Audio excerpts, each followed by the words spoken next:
Growing up, the factory was just another member of our family. Its hum and buzz were as familiar as any relative's voice. Dad started it when I was just a toddler, building it from scratch into a name that every local grocery store wanted on their shelves.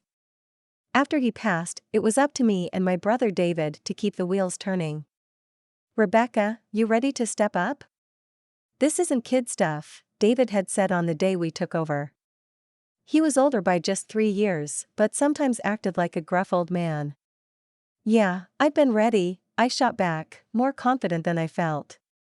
David had always been the face of the business, dealing with suppliers and buyers, while I was comfortable in the background, handling the team and making sure everyone was where they needed to be. We worked well together, our skills complementing each other. Things at the factory were running smoother than ever, but personal life, that was another story. I wasn't exactly social, preferring quiet evenings at home over parties or networking events. That changed when I met Tom. I remember that night clearly. It was one of those rare occasions I let David drag me to a business mixer. I was nursing a drink at the bar, planning my escape, when Tom sidled up beside me. "You look about as thrilled to be here as I am," he said, flashing a grin that caught me off guard. "I'm just here so my brother stops nagging about my hermit lifestyle," I replied, surprised at my honesty. "Ah, siblings can be like that." "I'm Tom, by the way," he said, extending his hand. "Rebecca," I shook his hand, his grip confident but not overpowering. Tom was a journalist, writing about the local business scene, which included my family's cookie empire. He was clever, using his charm and wit to weave through topics from mundane to personal. Before I knew it, I was laughing more freely than I had in months. "You really should let me write a piece on you, the heirs behind the cookies or something like that," Tom joked, or at least I thought he was joking. "Let's not," I said, more sharply than I intended. "I prefer keeping my life out of the papers." "Fair enough," he nodded, not pushing further, which I appreciated despite my initial resistance. Tom was persistent. He sent me messages, light and teasing at first, gradually becoming more frequent and personal. I found myself waiting for them, eager for the distraction from the everyday stress of business. David noticed the change in me one evening as we were closing up the office. He cornered me about it. "Who's the guy?" he asked bluntly. "What guy?" I tried to keep my face neutral. "Don't play dumb. You've been smiling at your phone like it's a love letter. Spill it." "It's Tom, the journalist from the mixer." "We've been talking," I admitted, bracing for his reaction. David frowned, his protective instincts flaring up. "Just be careful, Rebecca. Guys like him, they can smell money and opportunity." 6 months later, I was walking down the aisle toward Tom, my heart full of hope for the future. The prenup was David's idea, and though Tom wasn't thrilled, he signed it. It was just a piece of paper, I told myself, a precaution we'd never need. I believed in us, in the promise of what we could be together. Life with Tom started like a whirlwind. Suddenly, I was part of a glamorous world, often at arm's length with photographers snapping our pictures as we attended high-profile events. Tom thrived in the spotlight, using every outing as a chance to boost his online presence. One evening, as we were getting ready for another big gala, Tom was fussing more than usual. He held up 2 ties, a silver and a blue one, turning to me. "Which one?" "The silver is flashy, good for photos, but the blue, it pops on camera," he pondered out loud, genuinely torn. "Go with the blue, it suits you better," I said, keeping it simple, my mind more on the comfort of my heels than his tie color. Tom nodded and went with the blue, but not before taking a few selfies in the mirror. He posted them on his blog with the caption, "Which tie helped me choose?" He smiled at his phone as responses flooded in. At these events, I felt out of place. While Tom schmoozed, I often found myself tucked away in a corner, observing the crowd rather than being part of it. He would come over every so often to check on me, each time a bit more animated as the wine flowed. "Rebecca, you should try mingling a bit. People are dying to know more about the woman behind the cookie empire," Tom nudged one night, his speech slightly slurred. I nodded, not wanting to argue. It was his night, after all. As he walked away, I overheard him telling someone about his expansive lifestyle that our marriage had granted him. It irked me how he spun our life together into content for public consumption. As the months rolled on, the pattern continued. Tom's blog grew, fueled by the snippets of our life he broadcasted. I became more reclusive, retreating into the sanctuary of my work at the factory. The cookie business was booming, and I threw myself into it, finding solace in the familiar chaos of production lines and staff meetings. David noticed the change in me during one of our late-night check-ins at the factory. He leaned against a packing machine, a concerned look on his face. "You've been quiet. Everything okay with Tom?" he asked, his voice cutting through the noise of the warehouse. It's fine. Just the usual ups and downs," I shrugged, not wanting to admit how strained things had become. "Rebecca, remember what I said? Money changes people. Be careful," David warned, his tone serious. "I know, David. I'm keeping my eyes open," I reassured him, though I felt anything but reassured as I drove home that night, the factory's lights fading in my rearview mirror. I couldn't shake the feeling that the glamorous life Tom so loved was more of a facade, and I was trapped behind it, playing a part one never auditioned for. We worked well like that, but when the need for a new finance director came up, it fell on me to find the right fit. That's how Emily came into the picture. She was sharp and had a knack for numbers that impressed even David, which wasn't easy. Soon enough, she was not just crunching numbers at work, but also a regular at our home during the late-night strategy sessions David and I held. Tom usually just hovered around these meetings, a glass of wine in hand, barely hiding his boredom. He never really got the business, nor did he try to. But with Emily's arrival, there was a shift. I noticed how his eyes followed her around, lighting up whenever she spoke about financial forecasts or new funding strategies.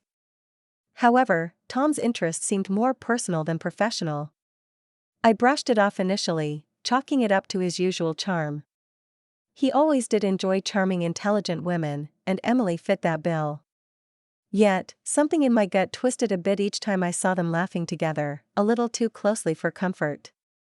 One evening, after Emily had left and Tom was in his study, supposedly working on an article, I decided to clear the air. "Tom, got a sec?" I leaned on the doorframe of his study, watching him stare at his screen. He glanced up, a little startled. "Sure, what's up?"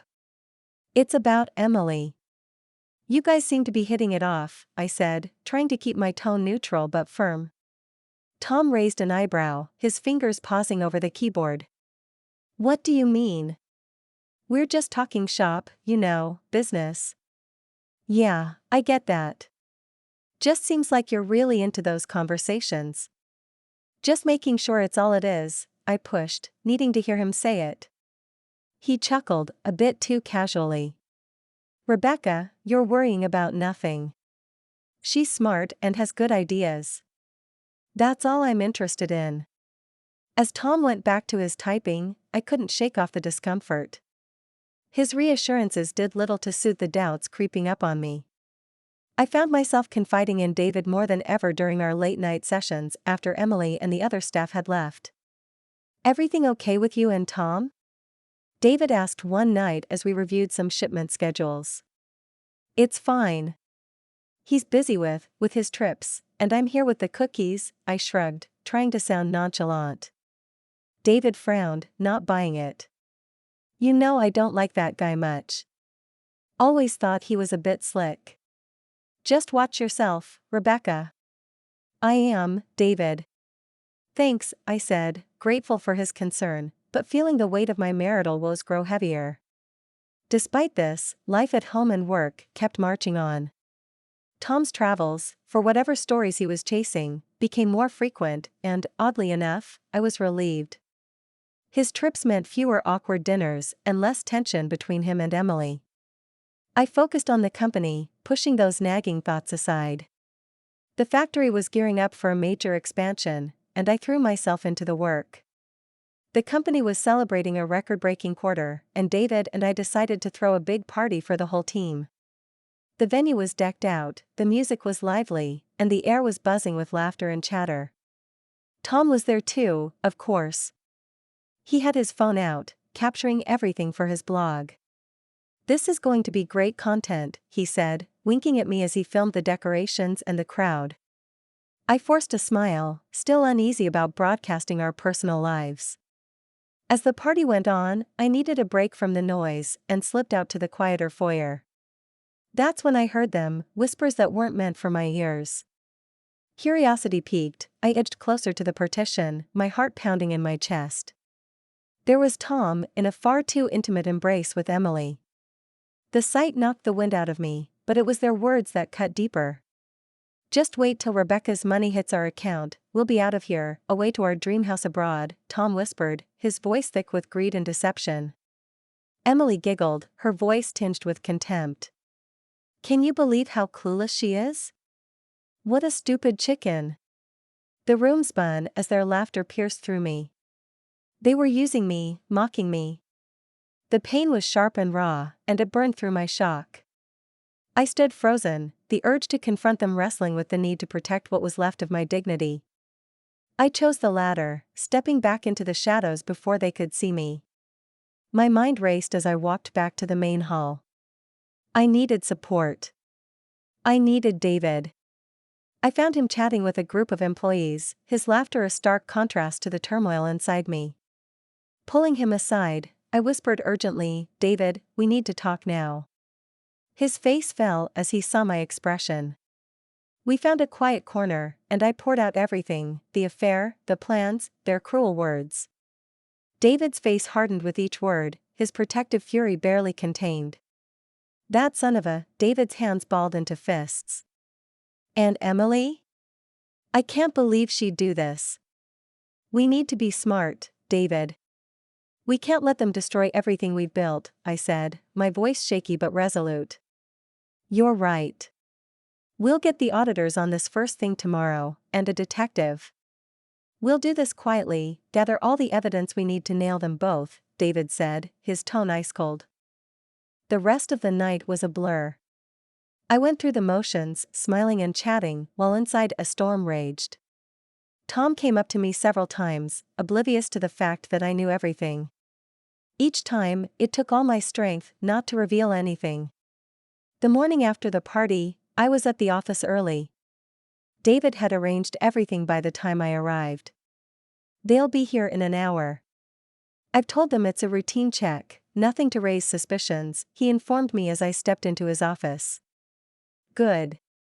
We can't tip them off, not yet," I replied, trying to steady my nerves. The auditors were thorough.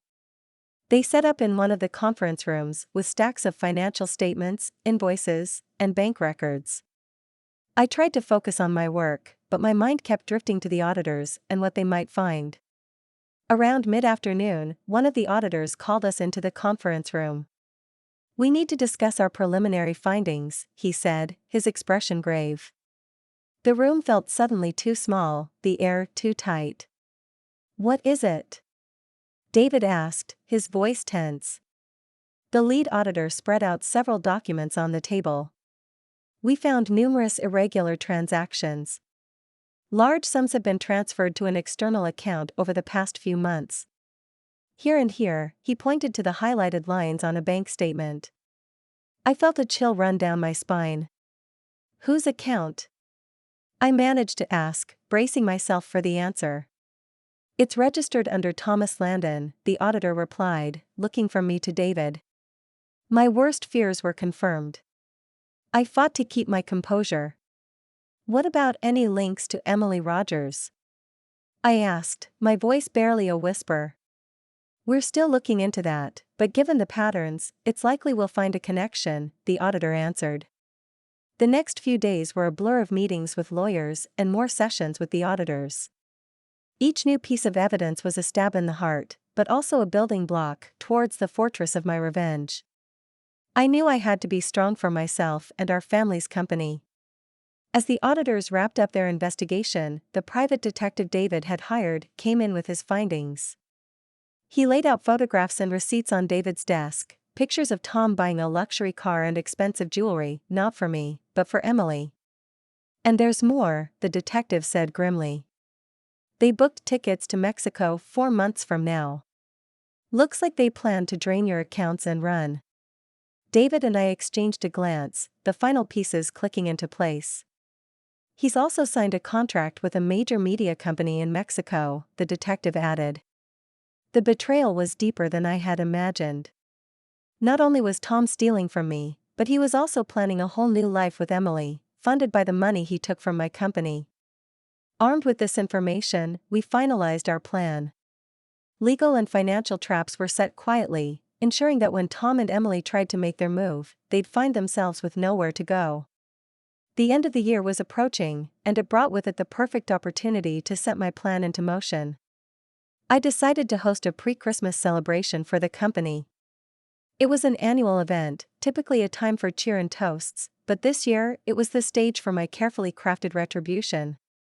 The venue was a well-known restaurant, beautifully decorated with twinkling lights and festive garlands.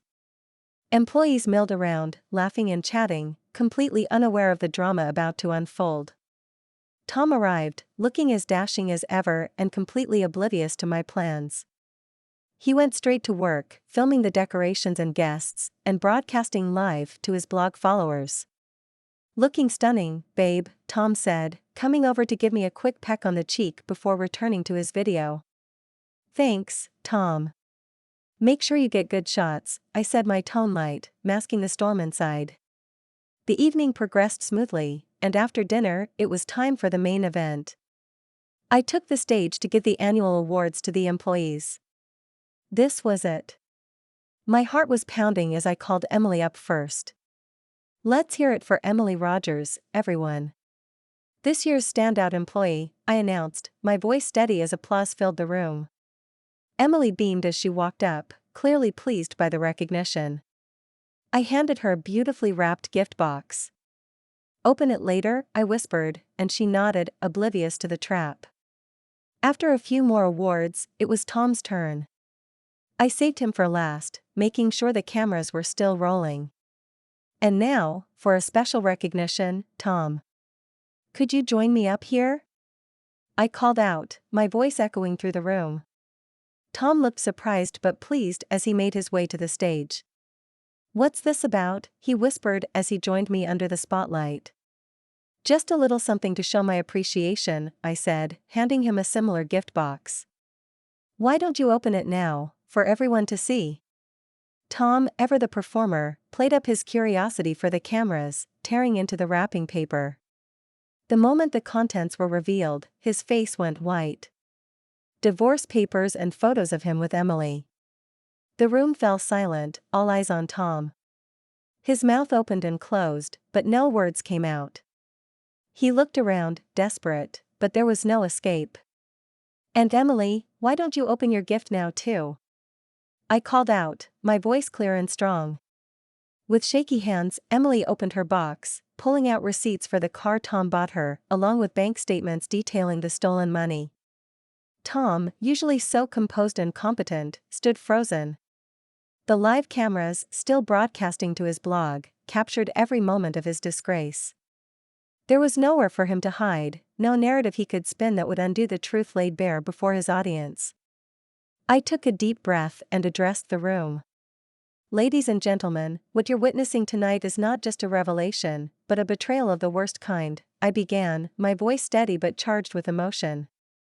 For years, this man, I pointed to Tom, and his accomplice, my gaze shifted to Emily, have been siphoning funds from our company. They planned to flee to Mexico, thinking they could escape the consequences of their actions. The silence was palpable, the crowd hanging on every word. Tom, regaining some of his wits, blurted out in a desperate attempt to deflect the blame. It was all her idea. She seduced me into doing this. The accusation seemed to snap Emily out of her shock. She stormed onto the stage, her face contorted with rage. You liar! You came to me with the plan. You said we'd be free and rich. She lunged at him, her hands flying as she slapped and scratched, her voice piercing the stunned silence. The scuffle on stage was chaotic, with Tom trying to deflect Emily's blows and defend himself, both verbally and physically. The spectacle was not just being recorded, but streamed live, drawing a massive online audience. David came up beside me, placing a reassuring hand on my shoulder. He then stepped forward, his voice booming over the microphone, cutting through the cacophony. "Enough," he shouted. "The police are already on their way. Both of you will face charges of fraud and theft. The evidence is overwhelming, and justice will be served." The police arrived minutes later, their entrance adding to the drama. They separated Emily and Tom, handcuffing them amidst the flash of cameras and the murmur of the shocked employees. This whole ordeal, broadcasted live, was a spectacle no one could have anticipated, drawing viewers from all over. As the police led them away, the room burst into whispers and murmurs, the employees processing the night's shocking events. I stood there amidst the chaos, feeling a mix of relief and profound sadness. What had started as a festive celebration had turned into a public unveiling of betrayal.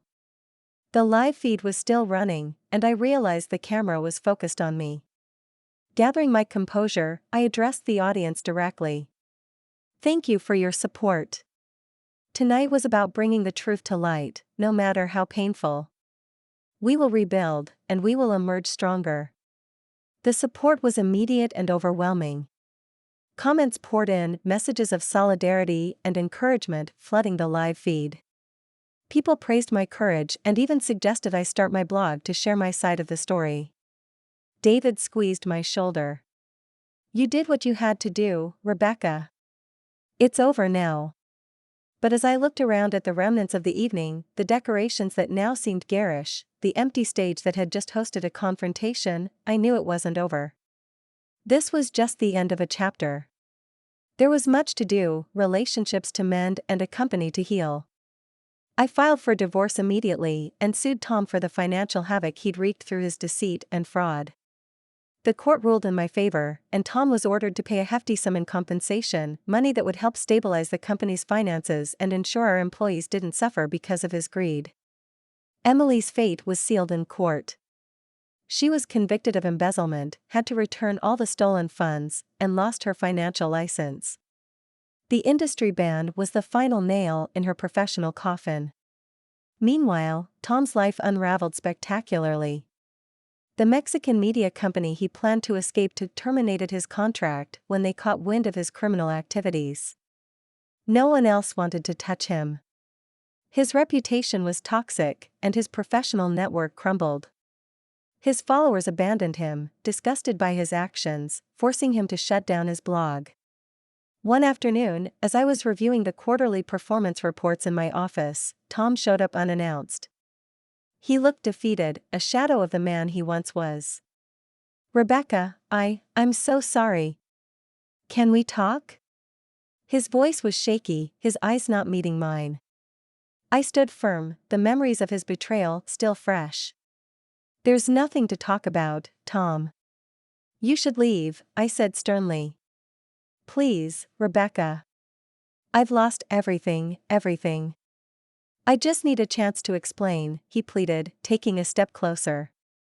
I didn't budge. "You had your chances, Tom. Now, if you'll excuse me, I have a business to run." Without waiting for his response, I called security. "Please escort Mr. Landon out." He was just leaving. Watching him being led away, I felt a chapter firmly closing behind me. I turned back to my desk, where the future lay, a future that was looking brighter each day. David came into my office, having heard about Tom's attempt to see me. "You okay?" he asked, looking concerned. "I'm fine, David." "Better than fine, actually," I replied, a genuine smile spreading across my face. "It's over, and I'm ready to move forward." "That's the spirit," David said with a grin. "Speaking of moving forward, how's the blog idea coming along?" I nodded enthusiastically. "I'm thinking bigger, a video blog or vlog, to connect directly with our customers and share our journey, transparency, recovery, innovation. You know, make it a platform for dialogue." David's eyes lit up. brilliant idea. It puts a face to the name and makes it personal. Let's not just bounce back, let's leap forward. As the vlog took shape, I felt a renewed sense of purpose. I was not just rebuilding a company, I was creating a community. Each video we posted built more engagement and more support. People appreciated the honesty and the efforts we were making to ensure such betrayals never happened again. Thanks for watching. How did you find the story? Let me know in the comments below. Remember to like this video and subscribe to our channel for more awesome stories like this. Your feedback and support mean a lot.